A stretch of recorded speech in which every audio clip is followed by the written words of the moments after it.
Heaven on earth is all about creating peace of mind within ourselves first. The way to perceiving and experiencing heaven on earth in our surroundings and our environment is to first create the inner conditions within ourselves, mind, body, and spirit. And we do that through our root practices, through becoming mindful of the words we speak. We know the words we speak either bind us or liberate us.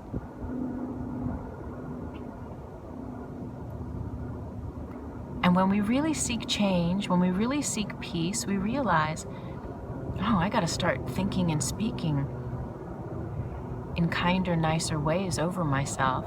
How am I just constantly bombarding myself and beating myself up? How am I just constantly beating the world up or thinking things need to change and be right instead of how wrong they are? How can I just let everything be and take care of myself and create peace within myself? That's the way that we can experience peace on the outside. We become a magnet. You vibrate those peaceful energies, those peaceful qualities within yourself first. And that actually changes things in your environment. There's this saying, my environment is alive and reacts to my perception of it. And I really love that because it's true. It's that scientific observer principle where, everything is whatever it is until you look at it, and it's how you look at it that causes it to act or react a certain way to you. A particle is a particle until you look at it, then it becomes a wave. And everything is everywhere.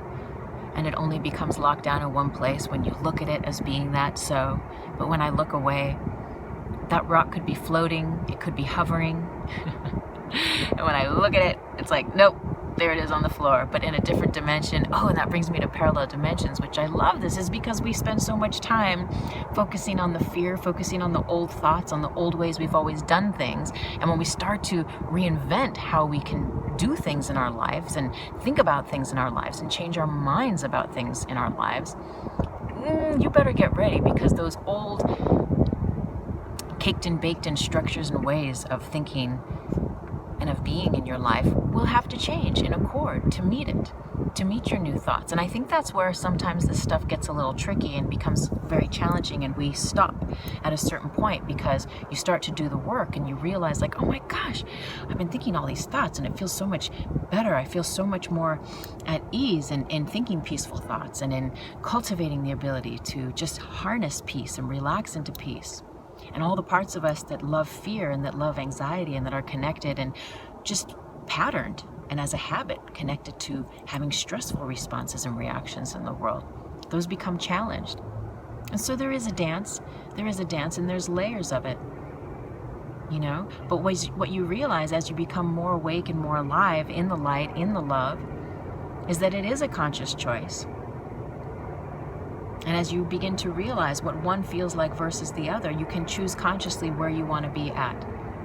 And so take responsibility as a co-creator, as a master of your time and space, of what you're feeding the light body, the tar body, of what tipping point are you feeding the tar body to the point where you're just going to become so depressed and so full of anxiety and so full of self-hate and self-doubt, and you're just going to spew that everywhere and all over the world? Or you're going to start to take care of yourself through your root practices and shift the scales, shift the tipping point inside, change the inner conditions inside, alchemate, and literally shift the vibrational frequency of your molecules, of the cycles per second that your atoms and electrons are spinning at. Because what happens is you begin to become available to seeing, to perceiving, to experiencing heaven on earth.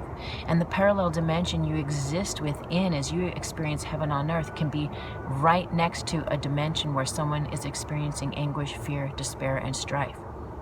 We all have different dimensions that we reside within, different levels of experience that we are constantly plugging into and choosing consciously, unconsciously, subconsciously. And for the most part, it is said that 95% of what we do, of how we live, of our reactions and our beliefs are all based from the patterning of the subconscious level of our being. And we begin to change even that just a little bit. Oh yeah, it's the tip of the iceberg.